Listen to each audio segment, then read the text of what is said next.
You ever met one of those people who just seems completely unshakable? They aren't bothered by the latest trends or what anyone thinks of them. They just seem to operate from this deep internal place of confidence. Well, today we're going to dive into the psychology behind that. We're going to talk about what it really means to be free from that constant need to be liked. So let me just ask you this straight up.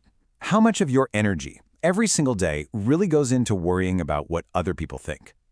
I mean, seriously, think about the time you spend crafting the perfect image, whether it's online or in real life. It's probably a lot more than you realize.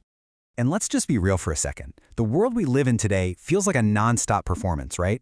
You've got social media pressure, you've got politics at work, even just your own social circles. This constant chase for validation, for likes, for approval, it is absolutely exhausting. It's like playing a game where the rules are always changing. Okay, so how do you get off that treadmill? How do you stop playing that game?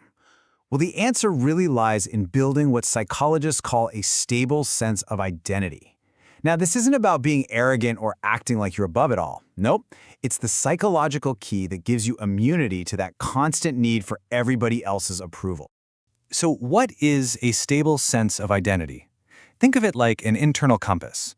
It's this solid idea of who you are that you've built from the inside out, It's based on your own values, your own experiences, and because it's so solid, it doesn't shatter into a million pieces when someone criticizes you, and it doesn't get ridiculously inflated when someone praises you. It just is. Let's break that down a little bit. So people who have this are internally driven. That means their motivation comes from inside, not from wanting a round of applause. They're also guided by a really consistent set of personal values. That's their North Star for making decisions. And because of those two things, they're naturally way more resistant to whatever the latest trend is or all that social pressure to just conform. So how does this whole stable identity thing actually show up in day-to-day life? Well, it leads to this really fundamental shift in your mindset. You start prioritizing function over image. And believe me, this one simple change can completely alter how you see and interact with the world. Look at this comparison. It really lays out the two paths you can take. You've got the image mindset on one side, which is all about perception. It's constantly asking, how will this look? What will other people think? It's just hungry for that external validation. But then you have the function mindset. This one is all about utility and purpose. It asks, does this actually work? Does this align with who I am and what I value? The difference is night and day. And this right here brings us to the real-world payoff. This is the ultimate reason why making this shift is so powerful. It's all about protecting your most valuable and totally non-renewable resource, your mental and emotional energy. Just look at where all that energy goes. If you're stuck in the image mindset, so much of it is just getting burned up trying to manage how people see you and chasing after their approval.